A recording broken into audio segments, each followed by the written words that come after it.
Welcome back! When we're in development, we don't use PM2 so much beyond configuring it and testing it periodically to make sure that our cluster still works after any changes.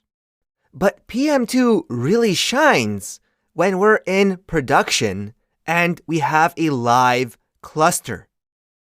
We're going to take a look at some of those things that PM2 allows us to do that would be quite difficult to duplicate with the built-in node cluster functionality. Let's start with a fresh cluster. I can delete any of my running processes from the list of processes that PM2 tracks by running PM2 delete, and our server is called server. There we go. We have no running cluster. Now I'll clear the terminal, and we can start our server using PM2 start server.js. That's the name of our main JavaScript file. And we can also use this -l flag to specify the name of a file to send our logs to. Let's say logs.txt. We can't forget, if we want to run our server in cluster mode, to pass in the amount of instances using the -i flag. So let's match the amount of instances to the amount of logical cores in our machine, which we can do with the max argument. Let's start our cluster. We have 8 instances, and we have some basic information about the overall status of each process. We could get more detailed information about each of these processes by running the PM2 show command and passing in one of their IDs. Say the first process with ID 0.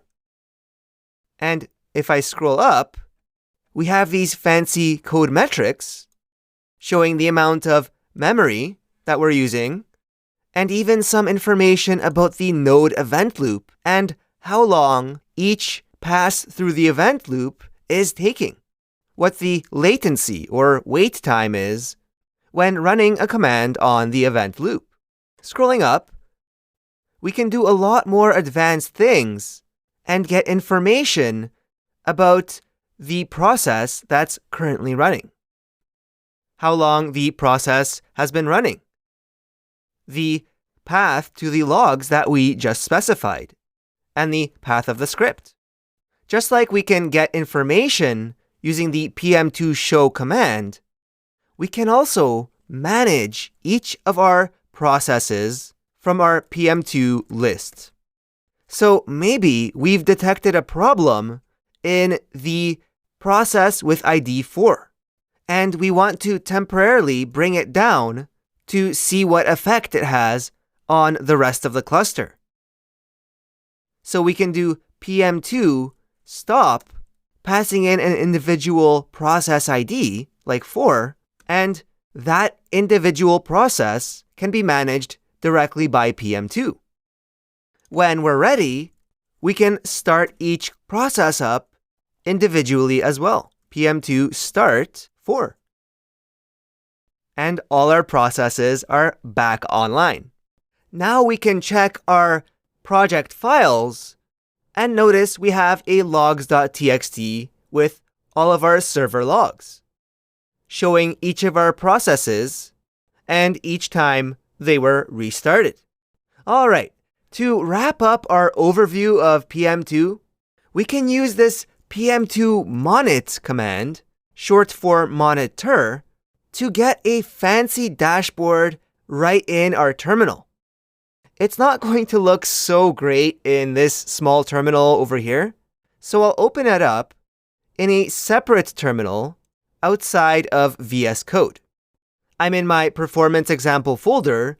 I can do PM2 monit, and I get this live dashboard of the status of each of our server processes.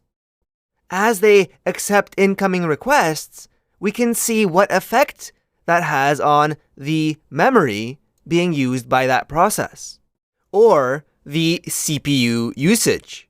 we should see the CPU usage go way up when we make a request to our server, like the one with the timer endpoint, which uses the CPU to really quickly spin doing nothing.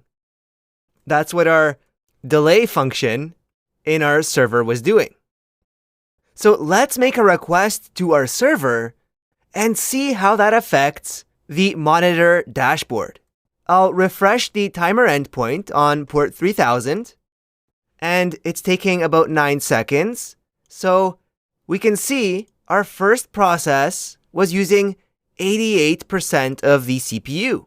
Now it's back down to 0, so in our server, we should see the request has completed. Alright, in the next video, we're going to look at how to use PM2 to do something called zero downtime restart. It's going to be a really good one, so I'll see you there.